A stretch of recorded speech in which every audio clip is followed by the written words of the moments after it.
नमस्कार. अजून काही examples. If A is equal to matrix दिलाय K cos alpha sine alpha. So याची ऑर्डर किती आहे? 1 रो आहे आणि 3 कॉलम्स आहे. सो 1/3 मॅट्रिक्स आहे. And A dash is equal to 17. Matrix दिलेला आहे, नुसतं नंबर 17 नाही. मॅट्रिक्समध्ये 17 आहे म्हणजे हा 1/1 ऑर्डरचा मॅट्रिक्स आहे. देन फाइंड के असं आपल्याला इथे म्हटलेलं आहे. ए डॅश म्हणजे काय? Transpose of that matrix. So याची ऑर्डर आहे इथे 1/3. 1 रो अँड 3 कॉलम्स आहेत आणि याची ऑर्डर आहे 1/1. सो हे सगळे मॅट्रिसेस दिलेले आहेत, त्यावरून के ची व्हॅल्यू फाइंड आउट करायची. Given that A into A dash is equal to 1/1 matrix. So A हा दिलेला आहे, त्यावरून आपण ए डॅश काढूया. Given that A is equal to A matrix काय दिलाय? K cos alpha sine alpha. And त्याच्यावर ए डॅश म्हणजे त्याचा ट्रान्सपोज कसा करतो? जो रो म्हणून दिलेला आहे तो ॲज अ कॉलम म्हणून ट्रीट करायचा. आता हा 1/3 मॅट्रिक्स आहे, त्यामुळे ट्रान्सपोज ऑर्डर काय होणार आहे? 3/1. सो हा जो रो म्हणून आहे इथे, रो जी आहे ती आपण इथे फक्त कॉलममध्ये ट्रान्सफर करायची. मीन्स के कॉस अल्फा साइन अल्फा. आता इथे एकच रो असल्यामुळे एकच कॉलम येणार आहे, त्यामुळे इथे काय ऑर्डर येणार? 3/1. ट्रान्सपोर्टची ऑर्डर बरोबर रिव्हर्स येते, ते आपल्याला माहिती. इथे 1/3 असेल तर इथे 3/1 आली. आता ए आणि ए ट्रान्सपोज आलेला आहे. A transpose is equal to matrix दिला आहे 1/1. ते आन्सर घेऊया आणि त्याच्यावरून आपण के फाइंड आउट करूया. Also given that A dash is equal to matrix single number असलेला मॅट्रिक्स आहे 17. दॅट इम्प्लाइज ए मीन्स किती आहे? K cos alpha sine alpha and A dash means again k पण कॉलम मध्ये cos alpha sine alpha is equal to काय दिलाय? एक matrix दिलाय 17. आता या दोघांचं आपण मॅट्रिक्स मल्टिप्लिकेशन करू लेफ्ट साईडला आणि काय तर आन्सर ते बघूया. दॅट इम्प्लाइज यांचं मल्टिप्लिकेशन काय येणार आहे? 1/1 मॅट्रिक्स, बिकॉज याची ऑर्डर आहे 1/3 आणि याची ऑर्डर आहे 3/1. सो आधी ऑर्डर मॅच होते का मल्टिप्लिकेशनला ते चेक करू. सो इथे 3 नंबर आणि हा 3 number. So multiplication is possible. Multiply करून झाल्यानंतर आन्सरची ऑर्डर काय येणार आहे? इथे 1 आहे, सो 1 × 1. सो 1/1 या ऑर्डरचा मॅट्रिक्स इथे फॉर्म होणार आहे. त्याचं मल्टिप्लिकेशन करूया. एकच कॉलम आणि एकच रो आणि एकच कॉलम आहे, त्यामुळे 1/1 मॅट्रिक्स होणार आहे. सो दॅट इम्प्लाइज याचं multiplication k into k. So k square plus cos into cos square alpha plus sine into sine square. हा एकच एलिमेंट आहे सगळं. 1/1 मॅट्रिक्स येणार आहे इज इक्वल टू हा 17चा 1/1 मॅट्रिक्स. सिम्पल आहेत तसे एक्झाम्पल्स, मॅट्रिसेसचे एक्झाम्पल सिम्पल आहेत सॉल्व्ह करायला. हे सगळं सिंगल एलिमेंट आहे, 1/1 मॅट्रिक्स आहे. किती आलं ते? K square plus cos square plus sine square. But cos square plus sine square असेल आणि अर्थात अँगल सेम असेल तर काय होतं? त्याची व्हॅल्यू 1 येते, आपल्याला माहिती आहे identity. That implies k square राहिला फक्त, कारण के स्क्वेअर प्लस या सगळ्याची व्हॅल्यू आली 1, म्हणजे ही लिमिट राहिला. हा 1/1 मॅट्रिक्स आहे इज इक्वल टू हा 1/1 मॅट्रिक्स. आता इक्वॅलिटी ऑफ 2 मॅट्रिसेस असा आपण कन्सेप्ट एक घेतला होता. इक्वॅलिटी ऑफ 2 मॅट्रिसेस म्हणजे एक तर दोघांची ऑर्डर सेम लागते, ते ऑर्डर सेम असायला म्हणजे जेवढ्या रोज आहेत तेवढेच कॉलम वगैरे, रो आणि कॉलम दोन्ही मॅट्रिसेसचे सेम असायला लागतात वगैरे. ते तर बेसिक झालं. त्याच्यानंतर काय? ईच प्लेसचं इलेमेंट त्या प्लेसला एक्झॅक्टली सेम असायला लागतं. इक्वॅलिटी म्हणजे आणखी काय वेगळं असणार आहे? दोन्ही सेम असले पाहिजे. हे 2 मॅट्रिसेस जेव्हा इक्वल आहेत असं आपण म्हणतो, तेव्हा ह्या प्लेसचं एलिमेंट ह्या प्लेसच्या एलिमेंट इतकं सेम असलं पाहिजे. त्यामुळे 2 मॅट्रिसेस इक्वल आहेत, त्यावरून आपल्याला काय मिळालं? हा नंबर जो आपला तो नंबर आणि हा नंबर दोन्ही सेम असले पाहिजे. So that implies k square plus 1 must be equal to 17. कारण यात पण एक एलिमेंट आहे, त्याच्यात पण एक एलिमेंट आहे. जेवढे एलिमेंट्स असतील तेवढे सगळे त्या पोझिशनला सेम असतात. That implies k square is equal to 1 तिकडे दिला की 16 येणार. That implies k is equal to plus or minus 4. कारण फक्त पॉझिटिव्ह रूटच असेल की नाही हे आपल्याला माहिती नाही ना, त्यामुळे निगेटिव्ह रूट पण असू शकतो. त्यामुळे दोन्ही घ्यायच्या possibilities. K is equal to plus or minus 4 असेल. इथे याची व्हॅल्यू एक तर +4 असेल -4 असेल. Next example. Find values of x, y, z if 2 मॅट्रिसेसचं मल्टिप्लिकेशन दिलं. एक मॅट्रिक्स आहे 1/3 बिकॉज 3 कॉलम्स दिसतात आणि 1 रो. x, y, z हा 1/3 मॅट्रिक्स आहे. Multiplied by 1 0 5 2 3 7 -4 2 1 is equal to इथे पुन्हा 1/3 मॅट्रिक्स दिलाय -1 8 10. सो हे दिलेलं आहे, त्याच्यावरून XYZ च्या व्हॅल्यूज फाइंड आउट करायचे. आधी मल्टिप्लिकेशन पॉसिबल आहे का बघूया आपण. इथे आहे 1/3 matrix because 1 row and 3 columns. हा आहे 3/3 मॅट्रिक्स, त्यामुळे याचा कॉलम नंबर आणि याचा कॉलम नंबर मॅच होतोय, त्यामुळे आन्सर याचा आपण लेफ्ट साईडचं काढू शकतो मल्टिप्लिकेशन. त्यानंतर ते आन्सर किती येतं तर ह्या मॅट्रिक्स मध्ये दिलेलं आहे. हा मॅट्रिक्स अगेन 1/3 असा मॅट्रिक्स आहे. सो हे दोन मॅट्रिक्स इथे आपल्याला कम्पेअर करून त्याच्यावरून XYZ च्या व्हॅल्यूज वगैरे काढायच्या. काय येते आता बघूया. इथे आधी या दोघांचं लेफ्ट साईडला मल्टिप्लिकेशन इज इक्वल टू हा मॅट्रिक्स दिलेला आहे. पुन्हा इक्वॅलिटी ऑफ मॅट्रिसेस यूज करून आपण त्या प्लेसच्या व्हॅल्यू सेम असतात. जर दोन मॅट्रिक्स इक्वल असतील तर तो कन्सेप्ट इथे यूज करू शकतो. आधी या दोघांचं मल्टिप्लिकेशन पॉसिबल आहे बिकॉज कॉलम नंबर 3 आणि रो नंबर 3 आहे, त्यामुळे मॅच होते. So given that XYZ into 3/3 matrix 1 0 5 2 3 7 -4 2 1 is equal to -1 8 10. So हे इक्वेशन दिलेलं आहे. या इक्वेशन वरून XYZ काढायचं. तर लेफ्ट साइड सिम्प्लिफाय करून घेऊया. दॅट इम्प्लाइज आता आपण हा मॅट्रिक्स आणि ह्या मॅट्रिक्सचं मल्टिप्लिकेशन करून घेऊया. आता मल्टिप्लिकेशन केल्यानंतर किती ऑर्डरचा मॅट्रिक्स येणार ते आधीच बघूया, म्हणजे आपल्याला त्याप्रमाणे एलिमेंट्स फाइंड आउट करता येतील. सो 1 into 3 सो 1/3 ऑर्डरचा मॅट्रिक्स येणार आहे. सो 1/3 ऑर्डरचा मॅट्रिक्स इथे आपल्याला आन्सरमध्ये येणार आहे लेफ्ट साईड. इथे एकच रो आहे आणि इथे 3 कॉलम आहेत. So each time 1 row and 1 column असं करत 3 येणार आहेत ना. 3 कॉलम आहेत आणि एकच रो आहे, त्यामुळे 3 एलिमेंट्स येणार. So first x into 1 means x into 1 x plus y into 2 म्हणजे plus 2y minus 4 into z minus 4z. हा फर्स्ट एलिमेंट आला x plus 2y minus 4z.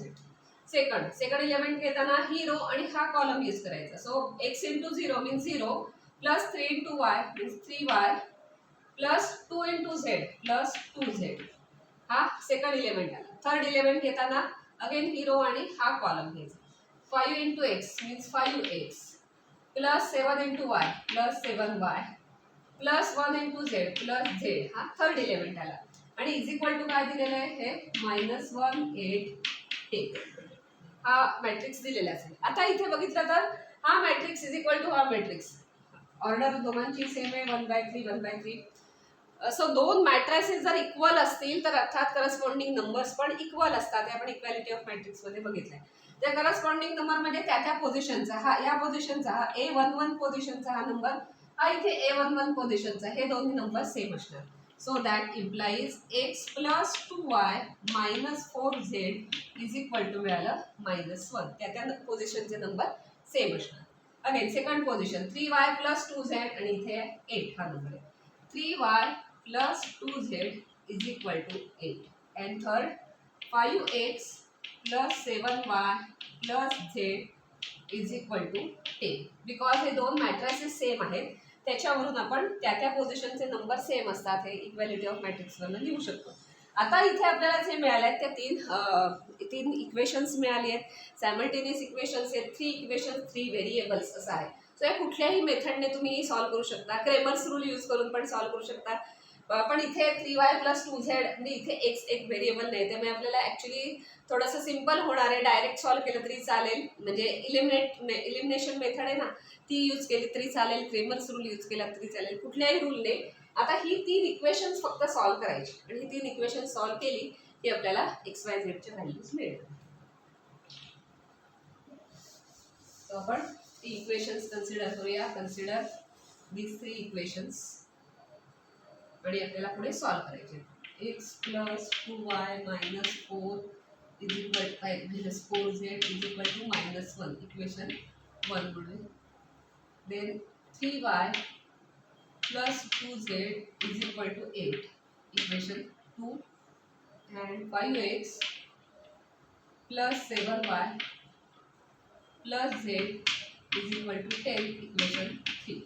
So कुठल्याही मेथडने तुम्हाला सायमल्टेनियस इक्वेशन सॉल्व्ह करण्याच्या ज्या मेथड्स माहिती आहेत त्यातली कुठलीही मेथड यूज करून XYZ च्या व्हॅल्यूज आपण फाइंड आउट करू शकतो. आता आपण इलिमिनेशन मेथडसाठी first and third equation use केलं आणि त्याच्यात एक्स जर इलिमिनेट केला तर वाय झेड मध्ये इक्वेशन मिळेल आणि इक्वेशन 2 ला ते जर आपण घेतलं इक्वेशन 2 आणि ते आलेलं इक्वेशन तर त्यावरून आपल्याला वाय आणि झेडच्या व्हॅल्यूज तिथे फाइंड आउट करता येते.